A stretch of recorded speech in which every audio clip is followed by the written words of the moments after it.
오늘 본문을 가지고 이제 내가 사는 것은 이란 제목으로 함께 말씀을 나누도록 하겠습니다. 지난주에 우리가 함께 말씀을 나눈 것처럼 사도 베드로가 안디옥 교회에 와서 이방인들과 함께 식사 교제를 하고 있었죠. 그런데 유대 할레파 그리스도인들, 일명 우리는 이제 거짓 교사들이라고도 말을 합니다. 이들이 베드로가 식사하고 있는 안디옥 교회를 방문을 하게 됩니다. 그들이 안디옥 교회에 방문했다는 소식을 듣고 베드로가 식사를 하다가 그 자리를 피하게 되죠. 떠나게 됩니다. 그 이유는 유대 할레파 이 그리스도인들은 이방인이라 하더라도 이방인들이 모두 율법을 지켜야 되고 또 할례도 받아야 되고 또 정결법에 의해서 유대인들이 이방인들과 같이 이렇게 마주치거나 같이 합석해서 식사를 하면 부정해진다는 생각을 아직도 가지고 있었기 때문이죠. 베드로는 사실 자유했던 사람입니다. 그러나 할레파 유대인들의 시선, 이들이 나중에 이야기할 거리들, 또 이들이 나중에 공격할 거리들을 받지 않기 위해서 미리 이방인 성도들과 식사하던 자리를 벗어나게 됩니다. 피하게 된 것이죠. 이 모습을 보고 바울이 베드로에게 책망을 합니다. 2장 14절에 이렇게 말하죠. 그러므로 나는 그들이 복음의 진리를 따라 바르게 행하지 아니함을 보고 모든 자 앞에서 다시 말해 베드로에게 이르되 내가 유대인으로서 이방인을 따르고 유대인답게 살지 아니하면서 어찌하여 억지로 이방인을 유대인답게 살게 하려 하였느니라, 이렇게 말합니다. 쉽게 표현하자면 당신이 이방인과 똑같이 예수님을 믿어 구원을 받아 놓고선 왜 이방인들에게는 유대인들처럼 율법을 지켜야 하는 것처럼 가르치고 있냐라는 거죠. 베드로가 그 자리를 만약에 지켰다고 한다면 이방에 있는 안디옥 성도들은 아마 느꼈을 겁니다.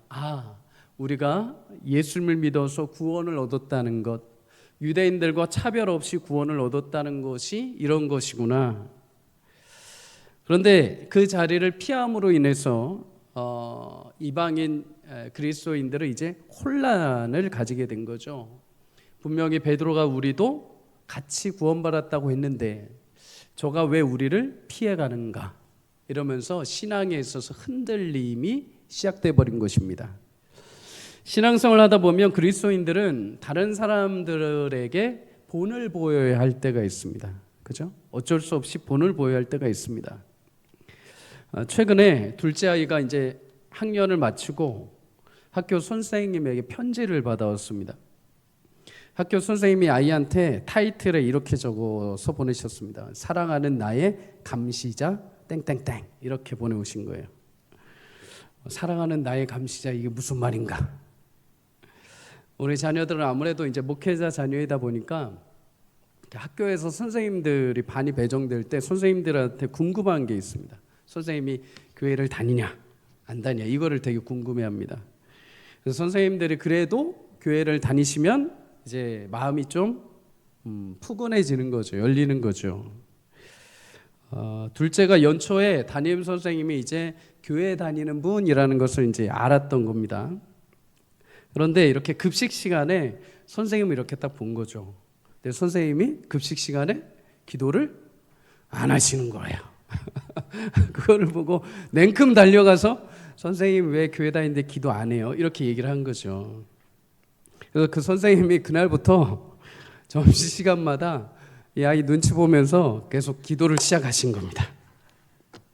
또 중간에 안 하면 또 가서 왜 기도 안 하세요? 이렇게 물은 거예요. 그래서 1년 내내 이렇게 기도를 자발적으로 하시게 된 거예요. 그래서 타이틀을 사랑스러운 나의 감시자, 이렇게 보낸 거죠. 이제 학년이 바뀌었으니까 아마 자유롭게 식사를 하실 것 같아요. 이와 같이 내가 그리스도인이 되면 싫든 좋든 그리스도인이란 이 타이틀이 주는 의무와 시선과 책임이 우리 가운데 자연스럽게 따라오게 됩니다. 그런데 여러분 생각해 보셨습니까? 이게 그리스도인들에게만 가지는 특권이라는 것 여러분 알고 계셨습니까? 우리가 다른 종교나 다른 어떤 신을 믿는 사람들한테 우리 이런 얘기 잘 안 하죠. 당신은 점집에 다니는 사람인데 왜 그렇게 행동해요? 당신은 사주 보는 사람인데 왜 그렇게 말을 해요? 이렇게 하지 않죠. 당신은 절에 다니면서 왜 그렇게 행동을 해요? 절에 다니는데 왜 그렇게밖에 못하죠? 이렇게 우리는 말하는 사람이 하나도 없습니다. 유일하게 세상에서 교회를 향해서만, 그리고 예수님 믿는 사람들을 향해서만 거기에 합당한 덕과 행실을 요구를 합니다. 왜 그런가?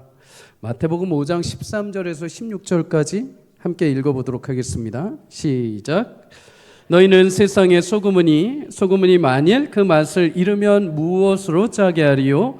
후에는 아무 쓸데없어 다만 밖에 버려져 사람에게 밟힐 뿐이니라. 너희는 세상의 빛이라. 산 위에 있는 동네가 숨겨지지 못할 것이요 사람이 등불을 켜서 말 아래에 두지 아니하고 등경 위에 두나니 이러므로 집안 모든 사람에게 비치느니라. 이같이 너희 빛이 사람 앞에 비치게 하여 그들로 너희의 착한 행실을 보고 하늘에 계신 너희 아버지께 영광을 돌리게 하라. 아멘. 하나님은 예수님 승천 이후에 세상의 소금처럼 또 빛과 같은 역할을 할 수 있도록 남겨두신 것이 있습니다. 그게 뭐냐면 교회와 성도입니다. 세상은 진리를 찾지만 진리를 찾을 수 없고 빛을 요구하지만 어둠 속의 빛을 발견할 수도 없습니다. 유일하게 하나님이 예수님의 비밀을 가지고 있는 교회와 성도를 통해서만 빛을 발하게 하시고 진리를 알게 하셨습니다. 오직 교회와 성도를 통해서만 하나님을 찾고 만날 수 있도록 해주신 것이죠. 교회와 성도가 없다면 세상 사람들은 하나님을 만날 수가 없습니다. 그래서 16절에 보면 너희 빛이 사람 앞에 비치게 하여 그들로 너희 착한 행실을 보고 하늘에 계신 하나님께 영광을 돌리게 해라. 여러분, 세상은 성도를 보며 하나님의 살아계심과 하나님의 구원하심을 볼 수 있습니다. 그러니 우리 인생을 향해서 세상이 예의주시하는 것은, 관심 갖는 것은 우리를 불편하게 하는 것이 아니라 하나님이 우리를 통해 자신을 드러내시고자 하는 영광스러운 하나님이 통로 삼아주셨다는 것을 기억할 수 있기를 주의 이름으로 축복합니다. 그러면서 오늘 바울이 베드로를 향해서 책망하는 것은 왜 당신이 그렇게 살지 못합니까? 왜 그 자리를 지키지 못해서 이 사단이 나게 했습니까? 라고 말하는 의미가 아니라 구원받은 성도로 그 구원의 복음을 전파하는 사도로 얻게 된 지위와 책임이 우리에게 얼마나 영광스러운 것이고 또한 그 자리를 합당하게 지키는 것이 얼마나 가치 있는 일인지를 우리에게 알려주는 것입니다. 여러분, 성도라는 의미를 지니고 세상을 사는 것이 때로는 부담이 될 수 있습니다. 기독교인이기에 감수해야 될 내용들, 말들, 행동들, 절제해야 될 것들 참 많죠. 하지만 성경은 기독교인이기 때문에 너희가 손해를 보거나 이만큼을 해야 한다는 어떤 의무감이나 책임감으로 우리에게 찾아오지 않으십니다. 너희는 하나님이 자신을 비추고자 하는 놀라운 숨겨진 비밀을 품은 자들, 너희를 통해서 하나님께서 그 영광스러운 은혜의 빛을 발하게 하시고 비추게 하시고 드러나게 하시는 귀한 숨겨진 비밀을 품은 자들이라는 것을 우리 가운데 알게 하시는 것이죠. 세상은 우리를 통해서, 교회를 통해, 성도 여러분을 통해서만 하나님을 알고 하나님의 구원을 체험하게 됩니다. 그러니 여러분, 오늘 우리 삶이 세상 사람들이 관여하고 세상 사람들이 보는 시선이 부담스러운 것이 아니라 하나님이 나를 통해, 우리 교회를 통해 하나님의 구원과 놀라운 역사를 보여주기를 원하시고 또한 그런 삶을 통해 하나님은 반드시 주님의 구원의 놀라운 완성을 이루어 가시는 분인 줄 믿습니다. 우리를 구원의 통로로 부르신 하나님, 그 하나님의 귀한 허락하신 영광과 가치가 내게 있다는 것을 기억하시며 담대하게 사람들 눈치 보지 마시고 믿음으로 성도의 길을 살아 여러분 세상 속의 빛과 소금의 역할을 마음껏 드러낼 수 있는 은혜가 있기를 주의 이름으로 축복합니다. 그렇다면 이제 바울에게 남은 한 가지 숙제가 있습니다. 과연 유대인 할례주의자들이 말하는 율법과 할례가 아니면 무엇으로 구원을 받을 수 있으며, 또한 유대인들이 말하는 율법과 할례는 정말 무가치한 것인가? 이 두 가지를 동시에 증명해야 됩니다. 오늘 16절 함께 읽습니다. 시작. 사람이 의롭게 되는 것은 율법의 행위로 말미암음이 아니요 오직 예수 그리스도를 믿음으로 말미암은 줄 알므로 우리도 그리스도 예수를 믿나니 이는 우리가 율법의 행위로서가 아니고 그리스도를 믿음으로써 의롭다함을 얻으려 함이라. 율법의 행위로서는 의롭다함을 얻을 육체가 없느니라. 아멘. 흔히 우리가 나 구원받았다 이렇게 얘기를 합니다. 누구도 내가 구원을 얻어냈다, 내가 구원을 쟁취했다라고 말하는 사람이 아무도 없습니다. 그 이유는 구원의 주도권은 내가 아니라 하나님께 있기 때문입니다. 오늘 본문으로 말하면 하나님이 나를 의롭다라고 칭해 주셨다는 거죠. 이걸 우리가 조금 어려운 말로 칭의라고 이야기를 합니다. 칭의. 의롭다고 선언해 주셨다라는 거죠. 법원에 가면 피의자들이 앉아 있고 이제 검사들이 여러 가지 증거를 대면서 그가 왜 구형을 받아야 되고 왜 죄인인지를 막 드러내기 시작을 합니다. 그런데 아무리 검사가 구형을 요청하고 아무리 죄를 드러낸다 한들 중요한 것은 재판장이 판결을 하는 거죠. 재판장이 땅땅땅 하고 판결을 해야 거기서부터 효력이 나타나게 됩니다. 재판장은 모든 것을 다 확인하고 판결하는 자리죠. 하나님, 재판장, 공의로우신 하나님 앞에 우리가 우리의 행실을 드러내서 내가 하나님 앞에 떳떳하고 의롭다라고 할 수 있는 사람이 있을까요? 없을까요? 없겠죠. 하나님, 공의로우신 하나님 앞에 내가 나의 모든 행실을 들어서 하나님이 보실 때 하나도 부족함이 없는, 하나님이 너는 정말 죄가 없고 너는 정말 나의 나라에, 하나님 나라에 들어오는 기준에 결격 사유가 하나도 없어라고 인정받을 만한 사람이 이 세상에는 한 명도 없습니다. 그래서 로마서 3장 10절에 의인은 없다 이렇게 말씀하죠. 오늘 16절의 말씀으로 보면 율법의 행위로는 결코 하나님 앞에 의롭다 판결받을 수 있는 자가 아무도 이 세상에 존재하지 못한다라는 겁니다. 나의 노력과 행위로 하나님 앞에 의롭다 여김을 받아서 하나님 앞에 나갈 수 있는 존재가 없다.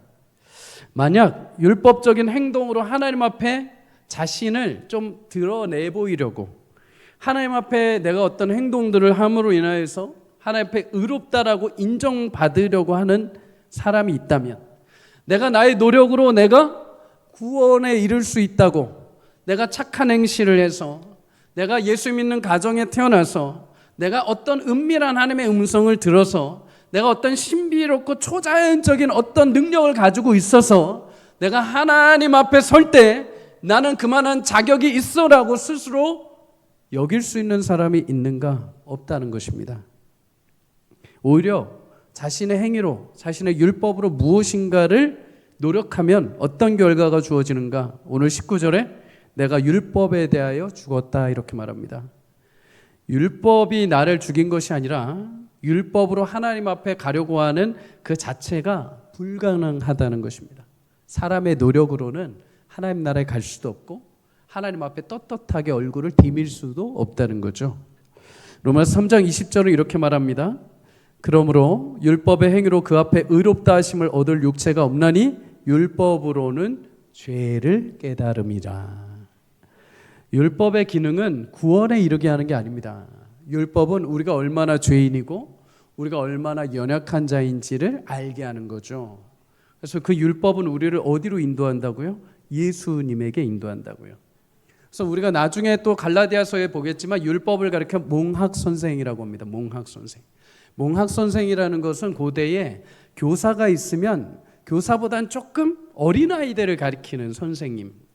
그러니까 어린아이들이 바로 교사의 제자가 될 수 없으니까 몽학선생, 어린아이들을 가리키는 선생님이 아이들을 잘 육아를 양육을 해가지고 어느 정도 이제 이야기를 듣고 깨달을 수 있는 수준이 되었을 때 미리 기초, 초등교육을 시키는 거죠. 그리고 이 아이가 이제 본격적인 교육을 받을 수 있으면 이제 교사로 보내는 것입니다. 그를 가리켜 몽학 선생.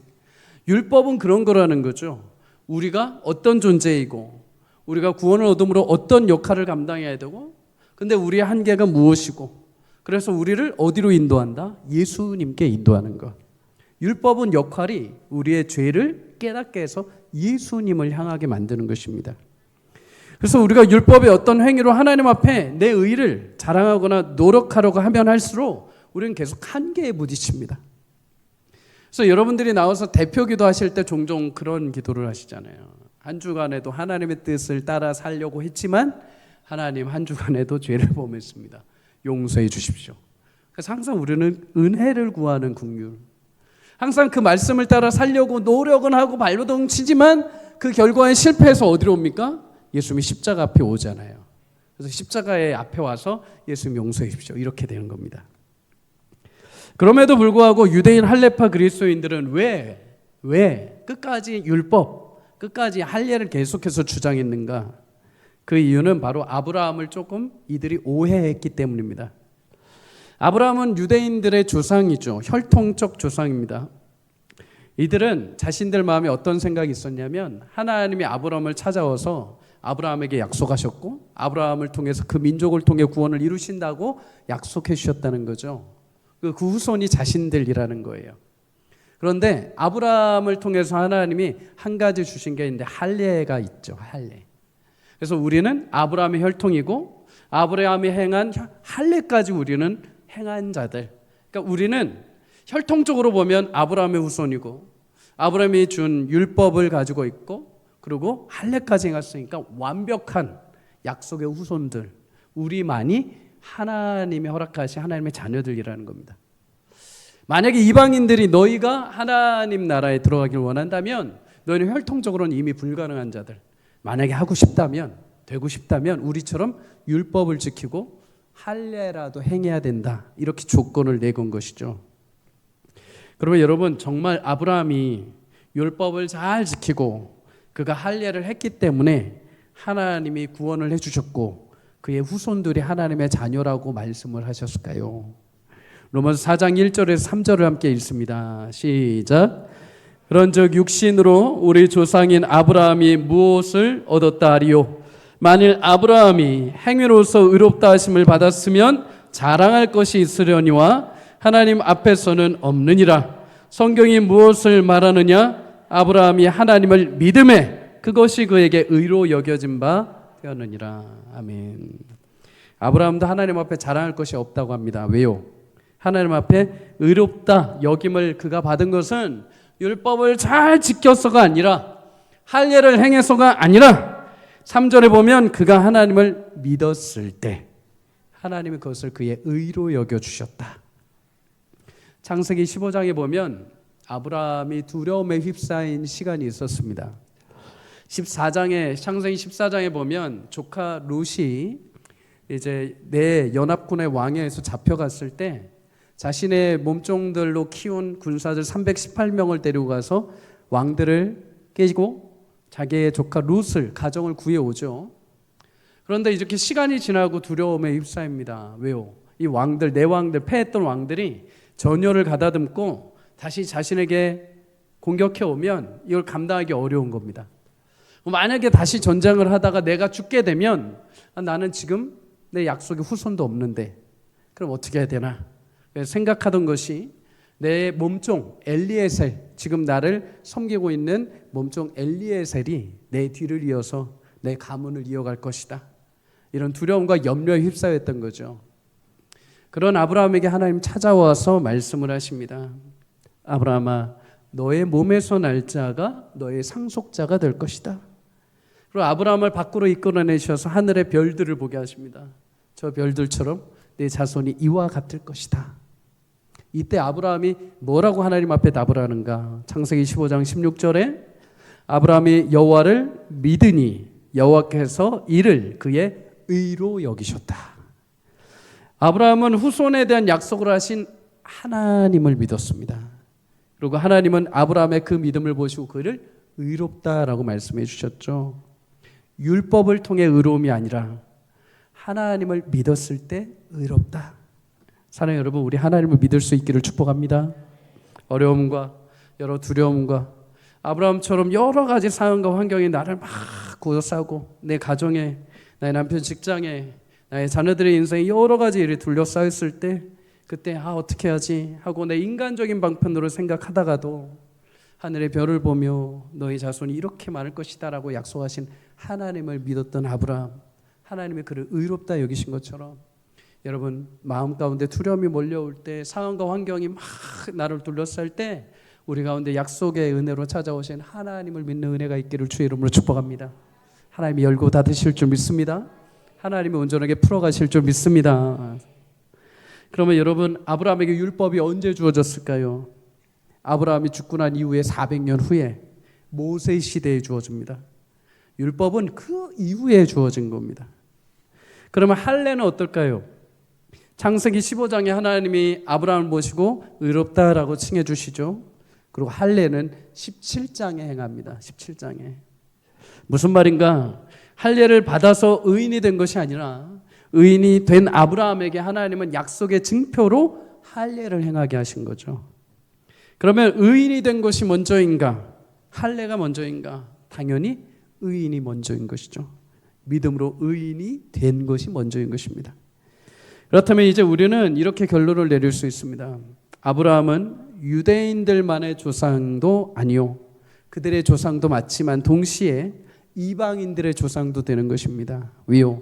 아브라함조차도 하나님을 믿음으로 하나님이 의롭다 여겨주셨기 때문이죠.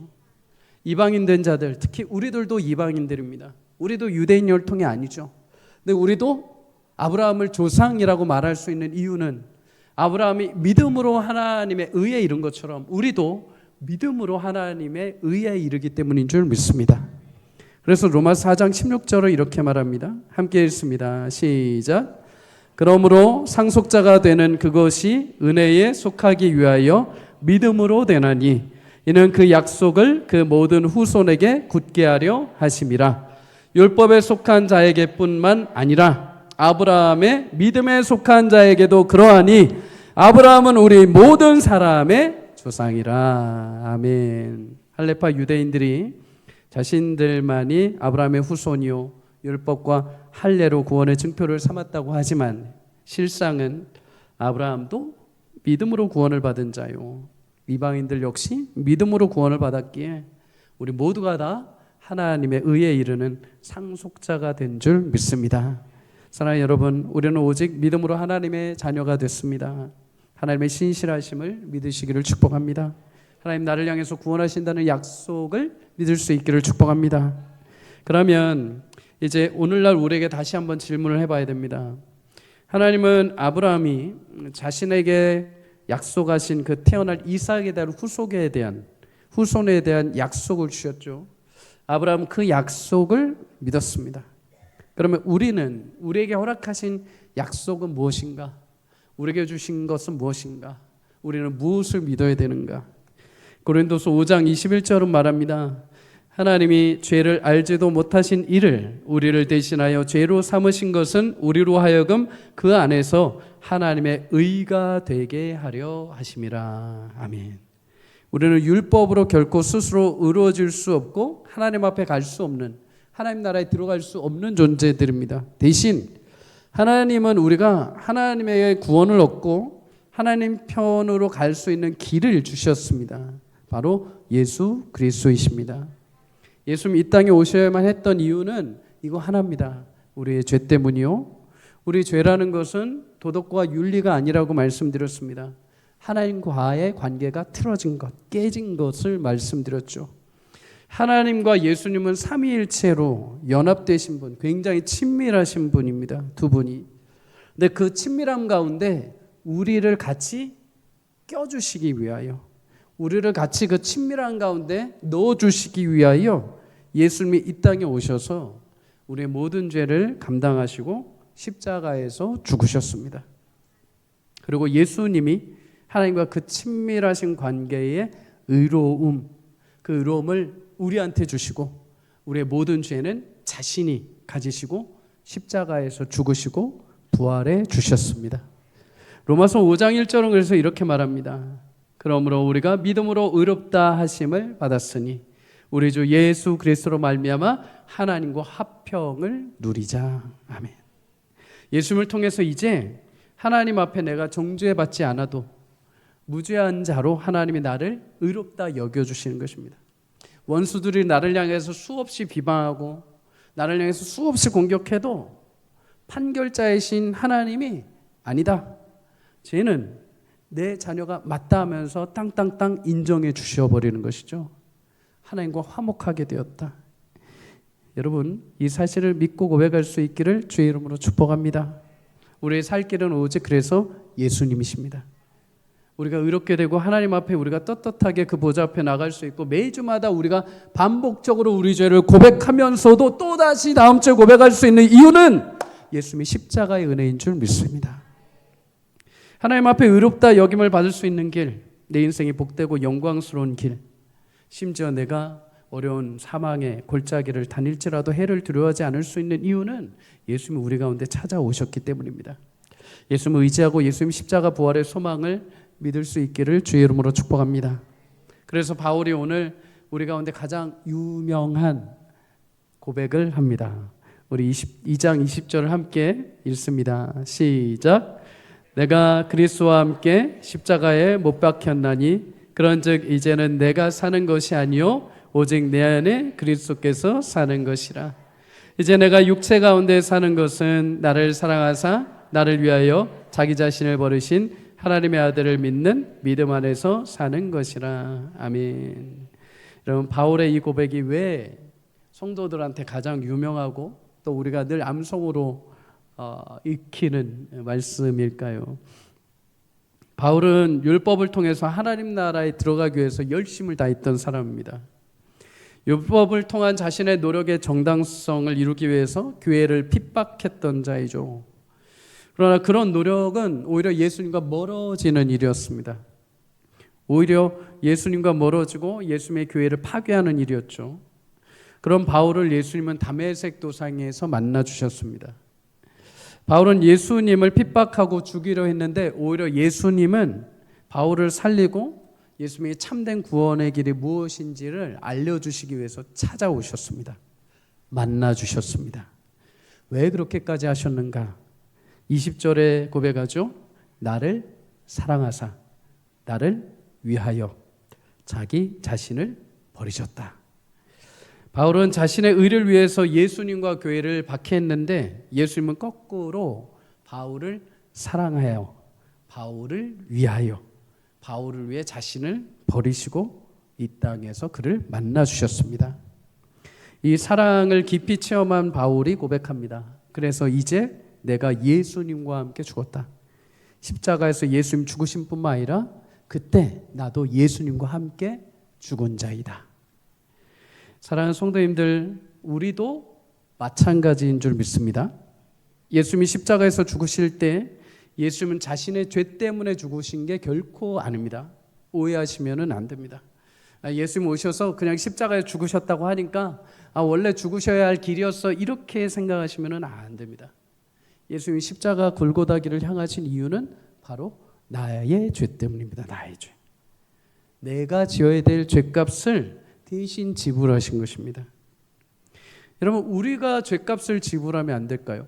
내가 내 십자가를 지고 지불하면 안 될까요? 아니요, 못합니다. 우리 죄에 대한 그 죄값을, 그 죄값이 죽음이잖아요. 그 죽음마저도 우리는 감당할 수 있는 존재들이 아니라는 겁니다. 내가 스스로 내가 죽는다고 해서 그 죄값을 치를 수 있는 존재들이 아니라는 거예요. 그만큼 죄인 된 우리는 무가치하고 무능력한 존재들이었다는 거죠. 그런데 그런 우리를 위해서 죄가 없으신 예수님이 이 땅에 오셔서 내 모든 죄를 자신이 가져가시고 자신이 하나님과의 그 의로우심과 선하심을 우리 가운데 베풀어 주셨습니다. 예수님이 죽으실 때 바울이 그래서 이렇게 고백하죠. 나도 그 위에 같이 매달렸다. 그러면 예수님 죽으실 때 나도 죽었다 하면 내가 진짜 죽은 걸까요? 아니요. 바울이 고백한 이 죽음은 나의 의를 따라 살던 옛사람, 나의 혈기, 내 세상적인 탐욕, 세상적인 생각, 세상적인 욕심에 따라 살던 내 모든 교만했던 내 옛사람이 십자가에 못 박혔다는 것입니다. 여러분, 십자가에 매달리면 사람이 어떻게 됩니까? 십자가에 달리면 바로 죽지 않습니다. 천천히 죽어갑니다. 천천히. 피를 다 쏟을 때까지 천천히 죽어가죠. 예수님도 대략 오전 9시에 매달리셔서 오후 3시에 숨지시죠. 6시간 동안 매달려 계셨습니다. 예수 믿는 성도들의 인생도 옛사람이 내가 신앙생활 하는 가운데 계속 서서히 죽어가는 것입니다. 옛 나의 혈기들, 세상적인 나의 욕망들, 나의 옛 의들, 나의 모든 교만했던 마음들이 신앙생활 하면 할수록 조금씩 죽어나가는 거죠. 힘을 잃어가는 겁니다. 바울도 그랬습니다. 바울이 처음에 갈라디아서 1장 1절에 보면 그는 자신을 가리켜 내가 사도다 이렇게 고백을 합니다. 그런데 고린도전서 15장 9절에 가면 이제 조금씩 죽어갑니다. 내가 사도 중에 지극히 작은 자이다. 에베소서 3장 8절에 가면 내가 모든 성도 중에 지극히 작은 자이다. 처음에 사도에서 사도 중에 제일 작은 자다. 아니다. 나는 성도 중에 제일 작은 자다. 그리고 디모데전서 1장 15절에 가면 내가 죄인 중에 내가 괴수다. 이제 괴수의 자리까지 가게 되죠. 서서히 십자가 위에서 자신의 옛사람이 점점점 죽어가는 것. 그러면 여러분, 내가 점점 힘을 잃고 죽어가면 망하는 거 아닌가? 아니요. 내가 점점 죽어가면 죽어갈수록 이제 내 안에 새로운 주인이 일하시기 시작을 합니다. 바울이 고백합니다. 나를 사랑하사 나를 위하여 자기 자신을 버리신 예수님을 믿는 믿음 안에서 사는 것이다. 이제 나는 십자가에서 예수님과 함께 옛 자아가 죽어가는 것이고, 내가 죽어갈수록 내 안에서 나를 새롭게 하신 예수님과 함께 내가 새로운 피조물로 점점 내가 그리스도의 은혜 가운데 성장하며 자라가며 새로워지는 삶을 살게 되는 것입니다. 하나님의 자녀로 바꿔주신 그 인생을 점점 내가 누리며 살아가기 시작을 하는 거죠. 자녀들이 어린 시절에 우리가 귀엽죠. 아기 때 얼마나 귀엽습니까? 그런데 귀엽다고 해가지고 아기 때 그 형상과 구형대로 수십 년을 있으면 안 되죠. 아이들이 어려서 자라고 초등학생이 되고 이제 말을 하고 성장을 하고 사춘기를 지나고 어른 노릇하고 결혼하고 자녀를 낳고 성장해 가야 되는 것입니다. 우리가 예수님을 믿었다는 것도 마찬가지입니다. 내가 그냥 교회 문턱만 밟고 내가 그냥 기록상에 기독교 이렇게 적는 것이 아니라 우리가 교회 나오는 이유는 예수님을 내가 만났기 때문인 줄 믿습니다. 예수님 만났다는 것은 예수님 앞에 내가 죄인 될 수밖에 없는 것을 깨닫고 예수님이 십자가에서 나를 위해 죽으셨다는 그 위대한 사실과 그 사랑을 깨닫고 내 옛 자아가 죽었습니다. 주님, 이제 내 모든 혈기와 내 모든 죄악된 삶이 죽어나가고 이제 내 안에 예수님이 살아 움직이는 예수님을 사는 은혜가 있게 하여 주시옵소서. 신앙생활 하면 할수록 그래서 더 진국이 나오는 거죠. 우리가 또 주님을 닮아가는 모습이, 또 주님을 사랑하는 모습이, 또 주님을 위해서 나를 드리는 모습들이 점점 아름답게 빛나게 되는 것입니다. 그 변화된 인생을 가리켜 신앙생활이라고 말하는 것입니다. 여러분, 성경이 그 인생들을 향해서 이렇게 증거합니다. 로마서 6장 5절에 7절 함께 읽습니다. 시작. 만일 우리가 그의 죽으심과 같은 모양으로 연합한 자가 되었으면 또한 그의 부활과 같은 모양으로 연합한 자도 되리라. 우리가 알거니와 우리의 옛사람이 예수와 함께 십자가에 못 박힌 것은 죄의 몸이 죽어 다시는 우리가 죄의 종 노릇하지 아니하려 함이니 이는 죽은 자가 죄에서 벗어나 의롭다 하심을 얻었습니다. 아멘. 사랑하는 여러분, 우리는 죄에 대해 죽고 옛사람에 대해 죽고 하나님의 의로운 자녀 된 줄 믿습니다. 이제 우리가 살아가는 것은 하나님의 자녀로 살아가는 겁니다. 새로운 사람으로, 새로운 피조물로 살아가는 거죠. 바울에게 만약에 여러분들이 질문하신다면 무슨 질문을 하고 싶으십니까? 저는 바울 만나면 딱 한 가지 질문을 하고 싶었던 게 떠올랐습니다. 바울에게 자신의 인생의 목숨과 또 같은 율법을 버릴래? 아니면은 교회에 다닐래? 바울이 처음에 혈기 넘쳤을 때 만약 이 질문을 한다면 여러분 바울이 무엇을 선택을 했을까요? 너 율법을 버리고 교회 다닐래? 아니면 죽을래? 둘 중에 하나를 선택하라고 한다면, 아니죠. 율법을 그쵸. 아무튼 다시, 인생과 같은 율법을 버리고 교회 다닐래? 아니면 죽을래? 그렇죠. 이렇게 돼야죠. 교회 나올래? 죽을래? 이겁니다. 바울은 뭐를 선택했을까요? 제가 성경 속에서 찾아본 바울이라고 한다면 아마 죽었을 겁니다. 이 인간이라고 하면 되죠. 이 바울 사도는 자신의 열정과 자존심이 있기 때문에 내가 교회 나가느니 차라리 죽겠다. 여러분, 이렇게 단호하고 열정이 넘치는 사람이 어떻게 변화가 돼서 교회를 핍박하던 자가 교회를 자신과 같이 여기고 예수님을 위해서 주인 되신 주님을 고백하고 평생을 자신을 주님께 드릴 수 있었는가? 예수님이 자신을 버리고 이 땅에 오셔서 십자가에서 죽으시고 나를 새롭게 해주신 그 사랑의 놀라운 은혜를 체험했기 때문인 줄 믿습니다. 내가 죄에 속한 자가 아니요 생명을 주신 예수님께 속한 자로 그 영광의 부활에 참여한 자, 그로 인하여서 그 사랑을 받았기에 그 사랑을 주신 주님을 위해서 자신의 삶을 내어드릴 수 있었던 거죠. 사랑하는 성도님들, 이 자리에 있는 우리 모두가 예수님의 그 십자가 사랑을 체험할 수 있기를 주 이름으로 소망합니다.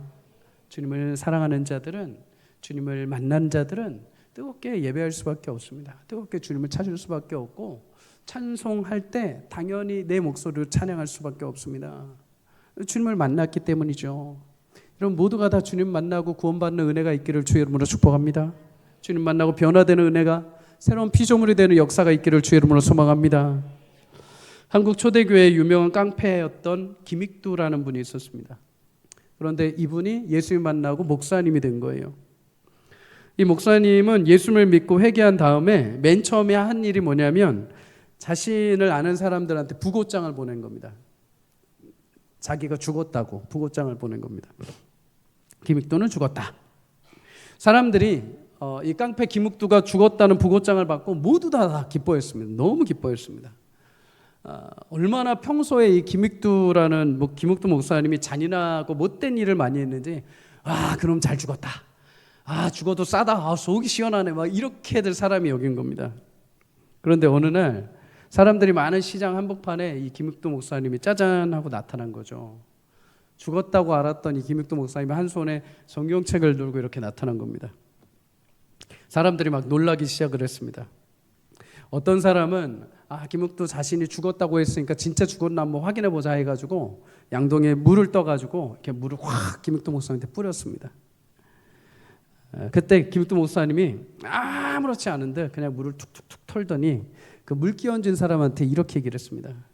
너는 옛날 김익두가 죽었다는 그 사실을 기뻐해라. 만약에 그 김익두가 살아있었으면 너를 요절났을 것이다. 예수님 믿고 변화됐다는 거죠. 과거에 나였으면 너는 끝장났다. 그런데 내가 예수님으로 죽고 다시 살았기 때문에 너를 내가 용서한다. 이겁니다.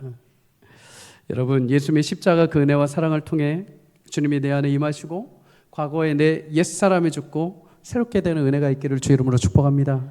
신앙생활에서 가장 큰 놀라운 비밀은 나를 찾아오셔서 그 사랑을 확증해 주신 예수님이 나를 만나 주셨다는 것입니다. 여러분, 무리 가운데 계시지 않기를 바랍니다. 무리 가운데 있지만 예수님은 각 사람을 한 명씩 만나 주셨습니다. 각각의 사람들. 우리가 하나님 나라에 설 때, 하나님 나라에 들어갈 때도 각각의 이름을 부르시고 하나님이 아는 자들을 들여보내실 겁니다. 예수님을 통해서 아는 자들. 만약에 내가 혹시라도 예수님에 대해서 인격적으로 아직 잘 모른다면 여러분 사모할 수 있기를 바랍니다. 주님, 예수님이 십자가의 은혜가 저의 것이 되게 해주십시오. 주님, 그 십자가 위에서 내가 죽었음을 고백할 수 있게 해주십시오. 그리고 예수님 내 안에 오셔서 성령으로 임재하셔서 나를 새롭게 하여 주시옵소서. 예수님 그렇게 찾고 구하는 자들에게 은혜를 베푸실 줄 믿습니다. 강도가 마지막 그 순간에 유일하게 딱 한마디, 주님 당신 나라 임하실 때 저를 기억해 주십시오. 그 한마디로도 예수님은 그에게 은혜를 베푸셨습니다. 하물며 교회 나오지만은 내 신앙이 아직도 예수님을 인격적으로 만나지 못하여 형식적인 신앙에 불과하다면 주님이 얼마든지 은혜를 베풀어 주실 줄 믿습니다. 예수를 만나고 나 옛 자아가 죽고 새롭게 되는 은혜가 있기를 주의 이름으로 축복합니다. 새롭게 된 자들 예수님을 통해서 그 생명의 빛이 반드시 빛나게 하실 겁니다. 빛과 소금처럼 우리를 하나님의 거룩한 은혜의 통로를 삼으셔서 하나님은 그 일들을 이루어 가실 것입니다. 여러분, 오늘도 기도 제목 가지고 오신 사랑하는 성도님들, 예수님이 나의 구주요 나의 인생의 주인 되심을 믿고 간절히 기도할 때 새 일을 행하시고 나를 새롭게 하신 그 예수님의 응답과 역사를 체험하는 밤이 되시기를 주의 이름으로 축복합니다. 과거에 옛사람은 죽었습니다. 죄의 종로로 타던 나는 죽었습니다. 세상에 여러 가지 나를 핍박하고 고난했던 수많은 일들이 내 죄와 나의 죽음과 함께 사라졌습니다. 이제 어떤 것도 여러분들 정죄할 수 없고 예수님의 그 십자가의 사랑과 은혜를 통하여 하나님의 거룩한 자녀로서의 그 길을 걸어갈 때 주님이 함께 동행하시고 역사하시고 기도할 때 응답하시는 귀한 은혜를 주실 줄 믿습니다. 이제 내가 사는 것이 아니요 내 안에 예수 그리스도를 믿는 믿음으로 살아가는 저와 여러분이 되시기를 주의 이름으로 간절히 축복합니다.